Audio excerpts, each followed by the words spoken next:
Do you remember those 90s recipes that fed whole families when money was tight but love was strong?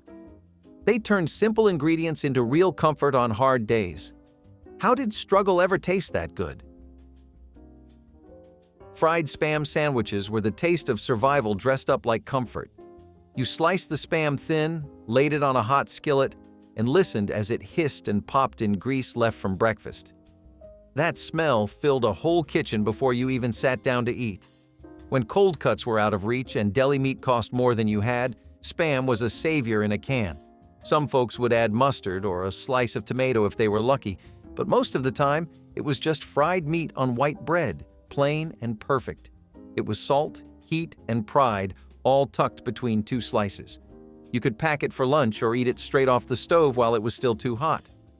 Nothing about it was fancy, but everything about it felt good. Kids called it poor people ham, but nobody complained when it hit the plate warm. That sizzle reminded people that they could make something out of anything. Even the scraps, when fried right, could taste like a meal you worked hard for. Egg and rice bowls were one of those quick meals that saved whole families on slow nights. You would take leftover rice from the night before, crack a few eggs, and fry them all together until the smell filled the air with something warm and familiar.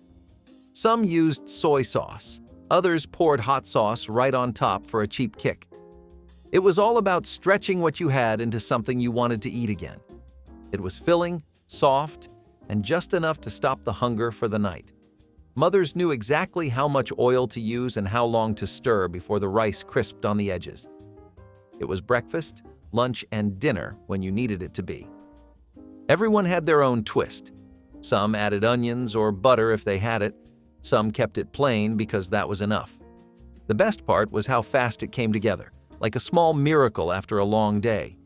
It did not cost much, but it always tasted like care. Cabbage and ramen soup was born out of making one thing feed everyone. Instant noodles were a dollar store blessing, but on their own, they were never enough. That was where the cabbage came in, cheap, sturdy, and always around. You boiled the noodles, sliced the cabbage thin, and tossed it all into a single pot with oil and seasoning. The broth would thicken just a little, flavored by the cabbage and whatever scraps you threw in. Onions, garlic powder, even a splash of soy sauce if you had it, it all worked. It filled the room with that sharp, savory smell that meant dinner was close. You could eat it with a spoon or straight from the pot if you were too tired to wait. Kids did not care what was in it. They only knew it was hot and salty. It was not much, but it made everyone full, and that counted for everything. A simple soup for long days, stretched from almost nothing. Baked chicken drumsticks with barbecue sauce were a Sunday treat even if it was Tuesday. Cheap family packs meant you could feed everyone without breaking your wallet. You would season the chicken with salt, pepper, and maybe a little sugar if you wanted that glaze to stick. Then it went into the oven until the smell wrapped around the house. The sauce would bubble and darken, thick like molasses, dripping down to the pan. Every piece came out sticky, sweet, and smoky, just right. You could eat it with white bread or plain rice, and it felt like more than enough. No one cared that it was not fancy. It was full of flavor and made with love. You licked your fingers clean and went back for seconds even when you said you were full. That was what made it special. It was proof that food did not need a big budget to feel like a celebration. Just heat, sauce, and time. Pan-fried cornbread or Johnny cakes were what you made when the oven broke or the power was out. Cornmeal, salt, and water mixed together, fried in a little oil until the edges turned golden brown. They were crisp on the outside, soft inside, and smelled like home. You could eat them with butter, syrup, or just by themselves, hot off the pan. Sometimes, if the day was good, you would get a spoon of honey drizzled on top. It was food that worked for breakfast, dinner, or a midnight snack. The skillet popped with every drop of batter, and the sound was almost as comforting as the taste. It was a recipe you did not need to read. You learned it by watching. Kids stood beside the stove waiting for the next one to come out. Cheap, simple, and delicious, Johnny cakes were a Southern gift that never missed. They turned flour and patience into joy. Syrup bread was the kind of sweet that could turn a hard morning soft again. You took a slice of white bread, spread on a little margarine, and drizzled syrup until it soaked right through.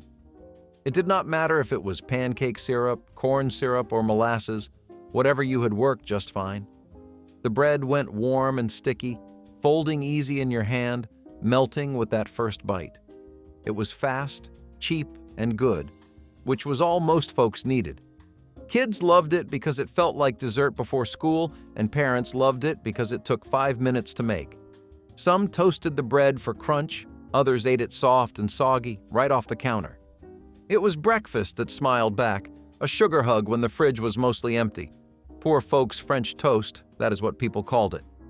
But truth be told, it tasted better than fancy food most mornings. The sweetness was more than flavor, it was a bit of joy. Stretched thin but shared all the same. Canned mackerel patties were the best kind of compromise, cheap, filling, and full of flavor. When salmon went out of reach, mackerel stayed faithful on the shelf.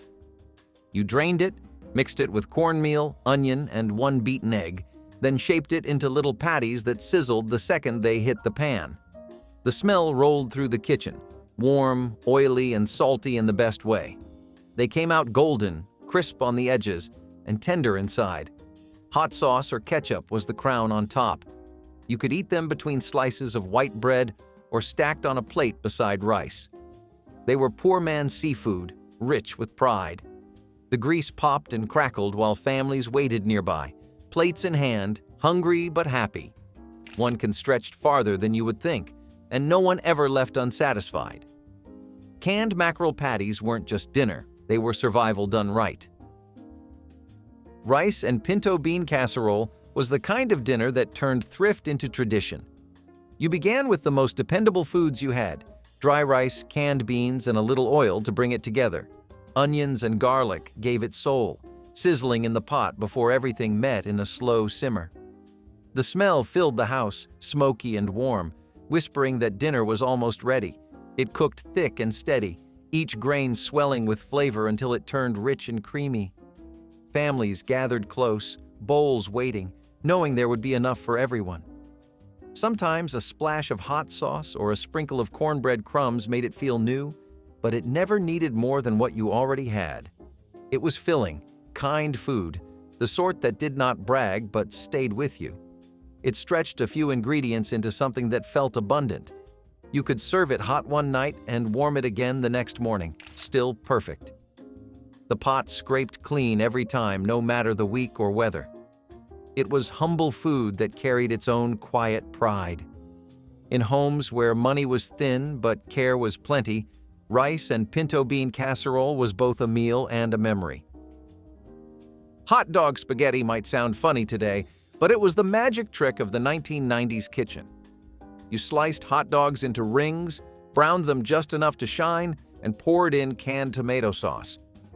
The smell hit quick, salty, sweet, smoky, and full of comfort. Then came the spaghetti, boiled soft and tossed until the sauce clung to every strand.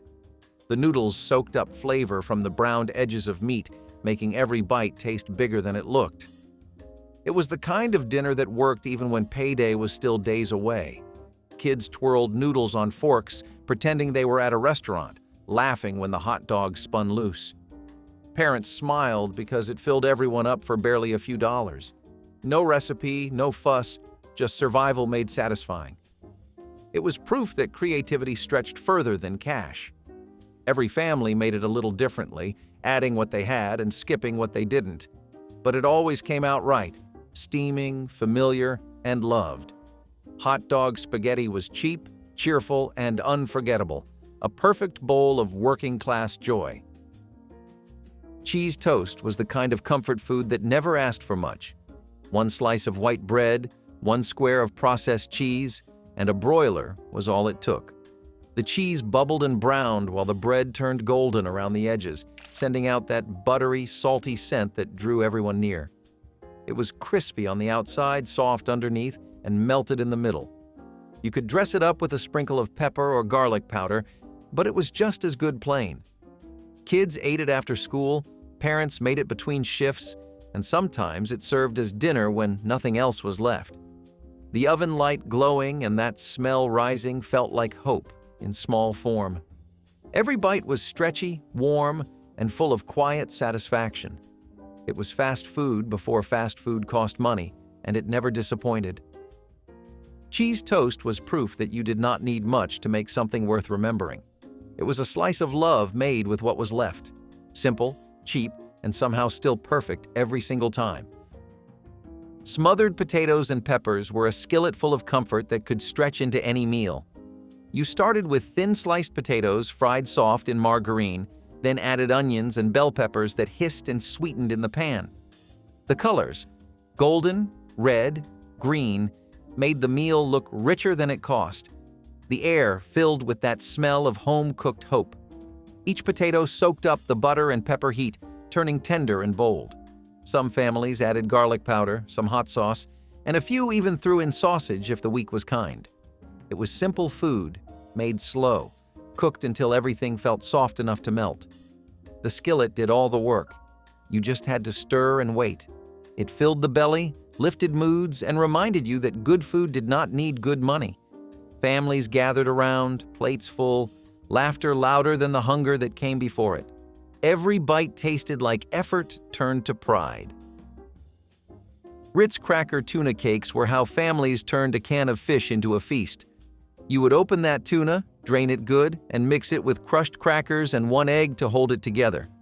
The sound of the crackers breaking in your hands was almost part of the ritual. You fried each patty in a little oil until the edges turned crisp and golden, filling the kitchen with the scent of salt and warmth.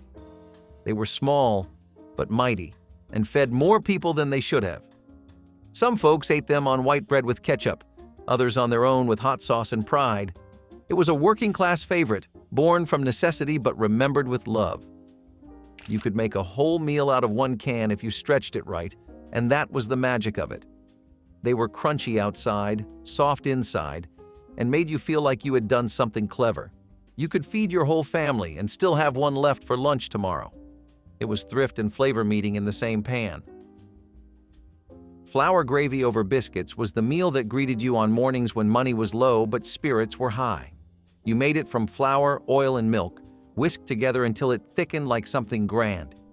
The smell of toasting flour filled the kitchen, and the sound of the whisk scraping the pot was as comforting as a song. There was no sausage most days, no bacon grease to flavor it, but somehow it still tasted rich. The biscuits were made from scratch, rolled out by hand and baked until golden. They soaked up the gravy like they were made for it. You sat down to eat with steam rising from your plate, grateful for something warm to start the day. Kids would wipe their fingers clean on napkins and ask for seconds. That gravy was the definition of making do, simple, salty, and full of comfort. It stretched what little you had and reminded everyone that breakfast was still a good thing.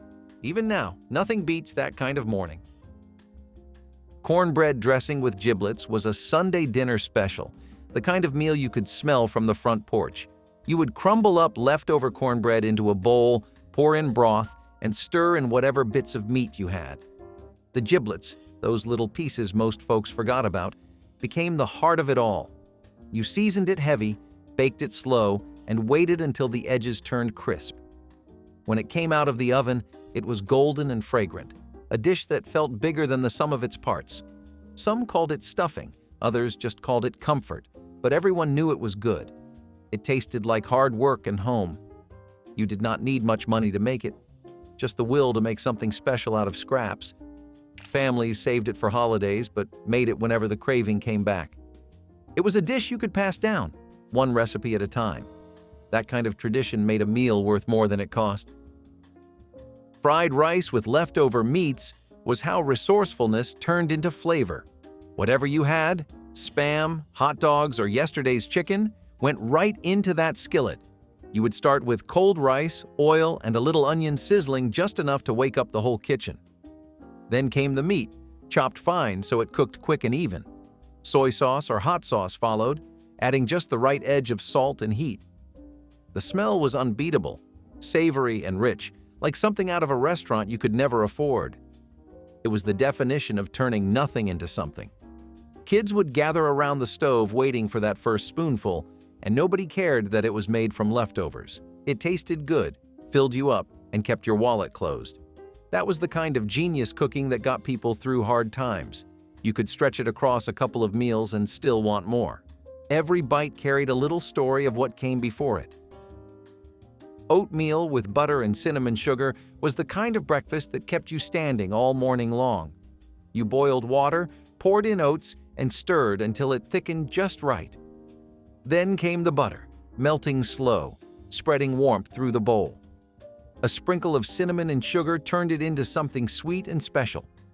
It was simple food, yes, but it worked hard. Parents loved it because it cost next to nothing and filled every stomach in the house. Kids loved it because it tasted like a treat, even when it was just breakfast. The smell of cinnamon drifted through small kitchens, making even cold mornings feel soft. It was the meal that made sure you could face the day, no matter what waited outside. You ate it hot, spoon by spoon, grateful for something warm. It was proof that comfort could come cheap, but still feel rich. Sweet rice with evaporated milk was the kind of meal that blurred the line between breakfast and dessert. You started with leftover rice, poured in canned milk, and stirred until it turned creamy and thick. The sweetness came from sugar, a splash of vanilla, or sometimes just the milk itself doing the work. As it simmered, the air filled with a warm smell that made even the smallest kitchen feel like comfort. Some added cinnamon or nutmeg when they had it, others kept it plain, soft, and simple. Every spoonful tasted like care, like the quiet love of someone trying to make do. It filled bellies and hearts on mornings that started cold and slow. You could serve it hot in the morning or chilled at night, and it never felt out of place. The texture was silky, the flavor rich, and the memory lasting. It was humble food that felt indulgent without ever pretending to be fancy. Sweet rice reminded you that with a can of milk and a little patience, even leftovers could feel like a blessing. Canned greens with smoked neck bones were the kind of food that could make a weekday feel like Sunday afternoon. You opened the can, dropped in those meaty bones, and let the pot simmer low and slow until the air grew thick with that familiar smoky scent. The neck bones gave the greens a deep, rich flavor that no spice or seasoning could ever copy. It was simple food, built on patience and love, but it tasted like a feast. The broth turned darker with every hour, thick with salt, smoke, and memory. It did not take much, just time, a little heat, and someone willing to stir. Served beside cornbread, rice, or even a biscuit, it became a meal that left no one hungry. Families would crowd the table, spoons clinking, talking over the smell that felt like home. The greens soaked up everything from the bones, every bit of heart that went into cooking them. You could taste the care in every bite. It was not fancy, not expensive, but it was full of meaning. Poor people's food maybe, but made with pride, with flavor that held the stories of generations. Every pot felt like gratitude made visible. Boiled potatoes with butter and hot sauce were a meal made for working hands and tired souls. You peeled and chopped the potatoes, dropped them into salted water, and watched them soften into something steady. When you drained the pot, you melted butter or margarine over them until they glistened, rich and golden. Then came the hot sauce, a bright, fiery splash against the creamy calm of the potato. The mix of heat and softness hit just right every time. It was cheap food that carried a surprising kind of dignity. You could pair it with greens, eggs, or even bread, but it was satisfying enough to stand on its own. The sauce ran down the sides, soaking into the butter, each bite sharp and comforting all at once. It filled bellies, stretched small budgets, and reminded people that flavor did not have to come from money. There was something honest about it. Humble food, cooked slow and eaten fast. It tasted like strength, like resilience on a plate. Even when the cupboards were nearly bare, a pot of boiled potatoes still meant you were doing all right. Bologna and cheese roll-ups were a classic quick fix for long days and empty fridges. You dropped a slice of bologna into a hot pan, watched the edges curl and sizzle, then laid on a slice of cheese that softened just enough to stick. You rolled it up tight, grabbed it with your fingers, and ate it right there while it was still steaming. It was greasy, salty, and gone before it ever had the chance to cool. No plates, no forks, just a napkin, a stove, and a minute to yourself. Some folks added mustard or hot sauce to give it bite, while others liked it plain, the flavor doing all the talking. It was fast food without the drive-through, made right at home for pennies. It was lunch, dinner, or a midnight snack depending on the day. The sound of that sizzle in the skillet meant something warm and certain was coming. It was simple but dependable, a quick victory in the middle of a long week. Bologna and cheese roll-ups were the kind of comfort that only came from making do and making it taste good. Kool-Aid pie was the sweet miracle that looked like it came from a bakery, even though it was made in a kitchen with almost nothing. You mixed Kool-Aid powder with condensed milk, whipped topping, and poured it into a store-bought crust, then chilled it until it set. The colors were bright, electric pink, purple, or orange, and every bite tasted like sugar in summertime. It was the dessert that showed off your creativity, the kind that looked fancier than it had any right to. No oven, no mixing machines, just a bowl, a spoon, and a dream for something better. It came out smooth, creamy, and light, the perfect balance of tart and sweet. Kids would run to the fridge just to check if it was ready yet. It was the dessert of every neighborhood cookout, potluck, and payday Friday night. A little packet of Kool-Aid, some milk, and a crust turned into something special enough to make the whole house happy. It was poor man's luxury, chilled and colorful. Fried grit cakes were the kind of breakfast that stretched yesterday's meal into today's comfort. Leftover grits went into a pan overnight, cooled and firmed, ready to be sliced the next morning. You would fry them up in a bit of oil until they were golden brown on both sides. The edges crisped, the middle stayed soft, and the smell filled the kitchen like a memory. They were the perfect side for eggs, greens, or even dinner leftovers when the day ran long. Cheap and filling, they proved nothing went to waste. The trick was patience. You had to wait for that crust to form before flipping them. Some people added cheese, others sugar, depending on whether it was breakfast or supper. Either way, it hit right. That little sizzle in the skillet was the sound of making the most out of what you had. Fried grit cakes were proof that yesterday's food could still taste brand new. Peach hand pies were the grab-and-go treasures of southern kitchens. Mama filled circles of dough with sticky peaches or apple butter, folded them over, and sealed the edges with the back of a fork. They were fried until golden, the fruit bubbling inside, then laid to cool on brown paper that soaked up the extra oil. The smell could stop a child in their tracks. Each pie was small enough for one hand, but big enough to fill an afternoon hunger. They were treats for picnics, church socials, or long car rides on summer Sundays. The crust snapped between your teeth, giving way to warm, syrupy filling that stained your fingers sweet. Kids lined up for them before dinner, trying not to get caught. Some families dusted them with sugar, others dipped them in syrup or honey. No two tasted quite the same, but all shared the same joy. Peach hand pies were freedom disguised as dessert, portable, personal, and perfectly southern. They tasted of sunshine and home, made from what was ripe and ready. They were proof that love could fit in your hand, warm enough to carry and sweet enough to remember. Communities.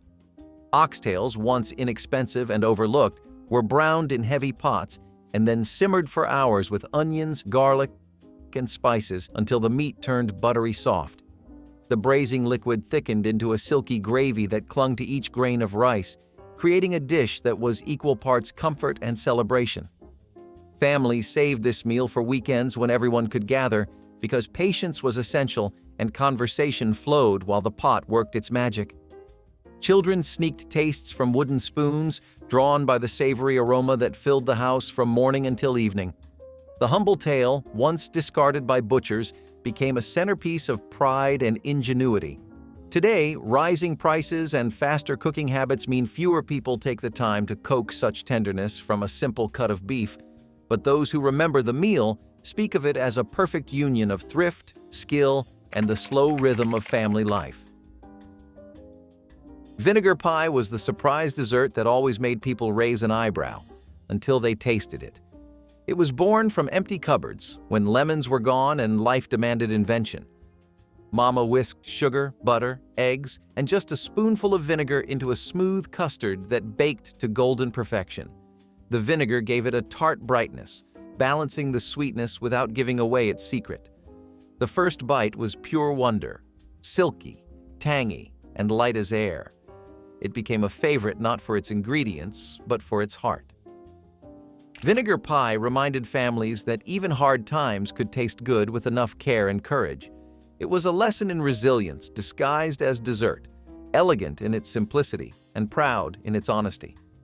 The smell, faintly buttery and sweet, lingered long after supper ended. It was the flavor of making do and somehow making magic too. Skillet. Fried catfish with cornmeal crust was the pride of riverbank communities and churchyard gatherings. Fishermen returned at dawn with fresh-caught catfish while cooks prepared heavy iron skillets filled with hot lard or peanut oil. Fillets were dredged in seasoned cornmeal until every piece was coated in a golden layer ready for the crackling pan. The sizzle of fish hitting the oil was music to children waiting for the first crisp bite. Friday fish fries became weekly celebrations where neighbors brought sides of slaw and hush puppies, and stories flowed as freely as sweet tea. The flavor of smoky river water lingered in each flaky bite, reminding everyone of the connection between food and place. Modern diners may order catfish in restaurants, but the ritual of catching, cleaning, and frying by the water's edge has faded, leaving only memories of warm evenings when the entire town smelled of cornmeal and spice and laughter carried across the banks. Mustard greens with smoked turkey necks carried the flavor of endurance from one generation to the next. During the Great Depression and later years when ham hocks became expensive or scarce, cooks turned to the neck bones of smoked turkey for the same rich depth. The greens simmered slowly in seasoned broth until tender, soaking up the smoky essence of the meat and the spice of crushed red pepper. Families gathered around the pot to breathe in the savory aroma while cornbread baked in the oven. This dish offered nourishment and warmth, proof that ingenuity could turn modest ingredients into a feast. Children learned to wash and tear the greens while elders seasoned by taste alone, passing down a craft more than a recipe. Today, pre-washed greens and quick cooking methods have dulled the ritual, but the memory of long simmering pots and the steady comfort of smoked turkey necks remains a powerful reminder of resilience and shared meals. Okra and tomato succotash brought color and heritage together in one bubbling skillet. Fresh okra pods, sliced thin, mingled with sweet ripe tomatoes, corn kernels, onions, and peppers, creating a medley that linked West African traditions with Native American harvests. The dish simmered until the vegetables melded into a savory stew, thickened naturally by the okra's silken texture. Farmers' markets once overflowed with the ingredients every late summer, and families counted on succotash to stretch their crops and fill their tables. It was a side dish that could stand as a main course when meat was scarce, and its bright flavors paired beautifully with cornbread or rice. Elders told stories of ancestors who carried seeds and memories across oceans and frontiers, weaving history into every spoonful. Though many still grow okra and corn, the slow, careful preparation of true succotash has become rare, replaced by frozen blends and quick sautés that cannot match the patient flavor of the old garden skillet. Hoghead cheese was a triumph of resourcefulness, transforming every part of the animal into a dish of surprising elegance. After a hog was butchered, the head was simmered slowly with onions, herbs, and spices until the meat fell from the bone. The rich broth was strained and cooled, setting into a savory jelly that held tender shreds of meat and subtle seasoning. Sliced and served cold with crackers or bread, it became a delicacy at gatherings where nothing was wasted and flavor was celebrated. Making it required patience and skill, with families sharing techniques that varied from one household to the next. Children watched the slow process with a mix of curiosity and awe, learning that thrift could create unexpected pleasures. Today, few people undertake the labor of hoghead cheese, and store-bought versions lack the character of the homemade original, but its history endures as a testament to resilience and the deep respect African-American cooks held for every gift the animal provided. Ramen egg drop soup was a humble masterpiece born out of empty cupboards and a clever hand. You boiled instant noodles in water, cracked an egg into the pot, and stirred as it swirled into soft yellow ribbons. The egg thickened the broth, turning cheap noodles into something richer and real. Then came the leftover greens, spinach, cabbage, or onions if you had them, floating like color in a gray day. Steam filled the room and carried the smell of something warm, steady, and good. You could season it with soy sauce, hot sauce, or just salt and black pepper. It was cheap, easy, and done before you had time to feel hungry again. For tired parents, students, or workers, it was dinner that didn't demand much but gave plenty back. It filled the stomach, calmed the mind, and lingered longer than it should have. That bowl of ramen wasn't just food, it was proof that struggle could still taste comforting. In a world that felt fast and uncertain, a pot of soup could still make everything slow down. Hoe cakes, or cornmeal flatbreads, were quick skillet breads that required little more than cornmeal, water, and a hot pan. Their name came from the practice of cooking them on hoes over open fires in the fields, feeding enslaved people and later generations of African American families who relied on them to fill stomachs cheaply. These thin breads were portable, durable, and versatile, making them essential for workers who needed energy to endure long days. Hoe cakes were eaten with molasses for a touch of sweetness or served alongside beans, greens, or meat scraps when available. They carried cultural weight, symbolizing both struggle and survival, rooted in traditions that stretched across centuries. Families treasured them because they came together quickly and required no costly ingredients, ensuring no one went hungry. Hoe cakes were more than just bread. They were history on a skillet, teaching lessons of endurance and self-reliance. They remind us that even the simplest foods can carry powerful meaning. Watermelon rind stew reflects the creativity and endurance of people forced to survive on the edges of the plantation food system. The sweet red fruit was usually reserved for those in the owner's household, but the pale green rind, often thrown away, became a valuable ingredient for the enslaved cooks who transformed scraps into nourishment. Strips of rind were simmered slowly with onions, garden herbs, and whatever seasoning could be gathered or traded, creating a mellow broth rich in minerals and gentle sweetness. This practice traveled forward in time, inspiring the pickled watermelon rind that remains a hallmark of Southern home kitchens today. The dish is more than a recipe. It is a record of resilience, showing how African culinary knowledge turned waste into sustenance and flavor. In modern celebrations of African American foodways, watermelon rind pickles and stews continue to honor those who preserved health and dignity through skilled cooking even when denied basic freedom. Sweet potato pie brought warmth and generosity to fellowship halls where leaders and neighbors met to plan the next march or boycott. Southern grandmothers whipped roasted sweet potatoes with sugar, butter, eggs, and warm spices, pouring the velvety mixture into flaky crusts that filled the air with cinnamon and nutmeg. The pies baked to a golden top that cracked slightly when sliced, releasing a fragrance that felt like home even in borrowed church kitchens. Serving this dessert at mass meetings was more than hospitality. It was a declaration of welcome and unity, an invitation to sit together in peace before stepping back into struggle.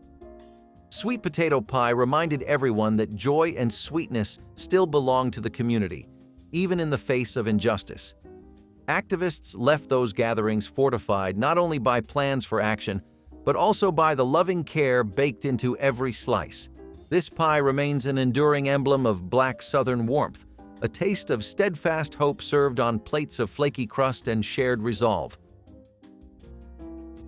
Hog maw stew was another way families stretched discarded cuts into nourishment, using the pig's stomach as the base. The maw was scrubbed, boiled, and simmered with vegetables like potatoes, onions, and carrots, creating a hearty stew. It was chewy, rich, and filling, making use of parts that wealthier households refused to eat. For many, hog maw was tied to ritual hog-killing days when neighbors gathered to preserve every bit of the animal.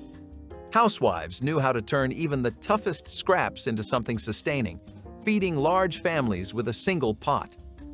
Children ate it because there was no choice, though the flavor grew familiar over time.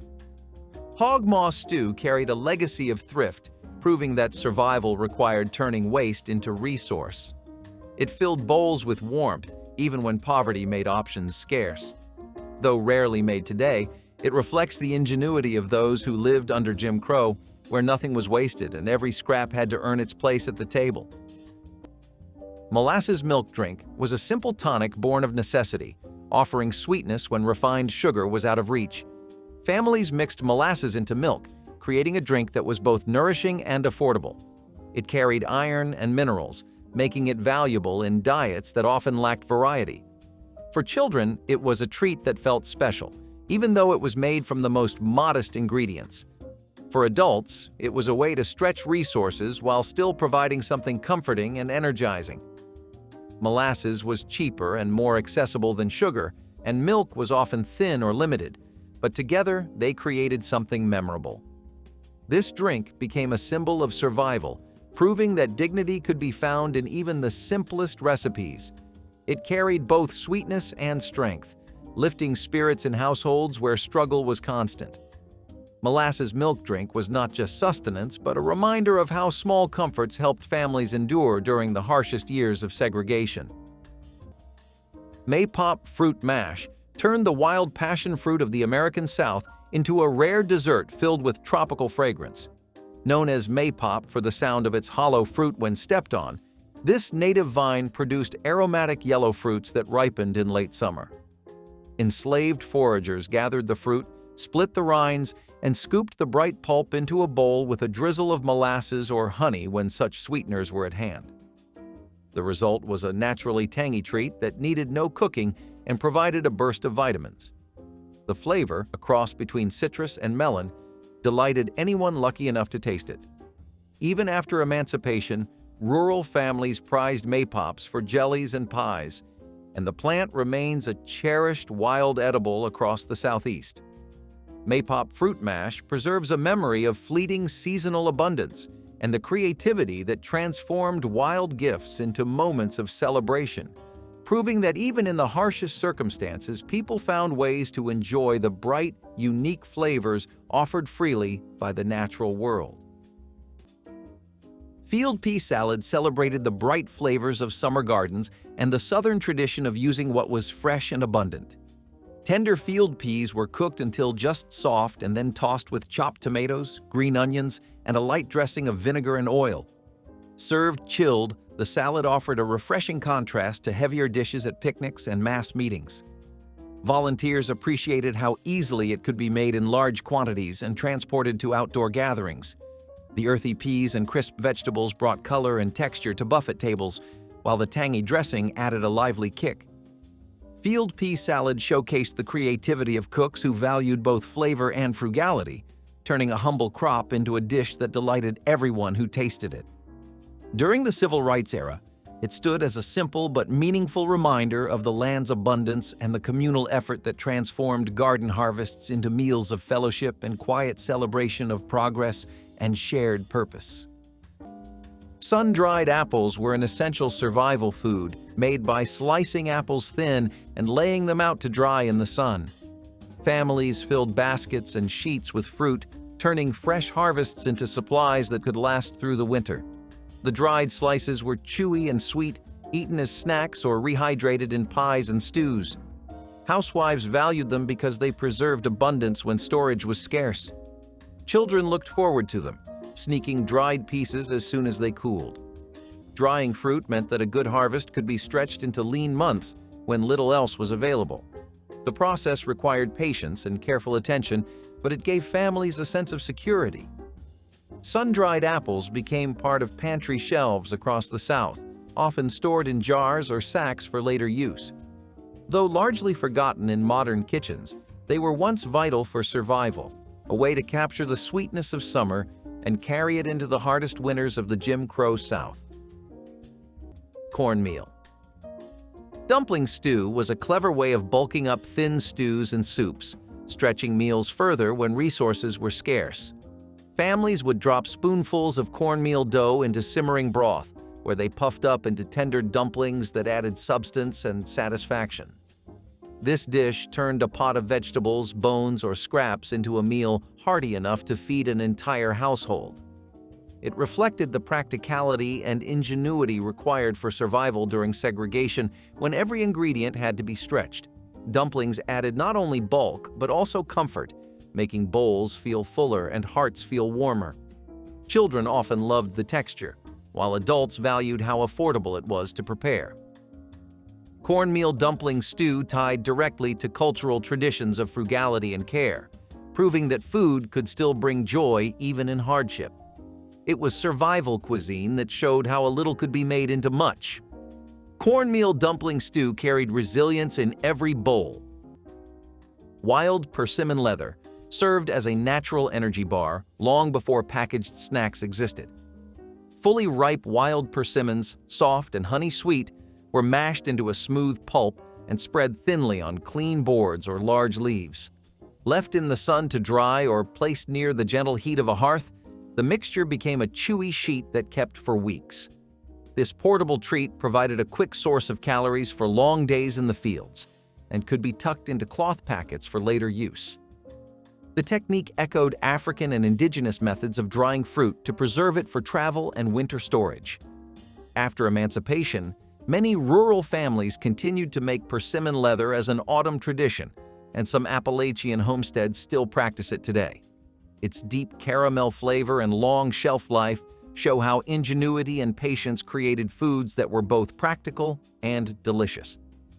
Wild persimmon leather stands as a vivid link between past and present, proving that simple preservation can yield enduring taste and nourishment.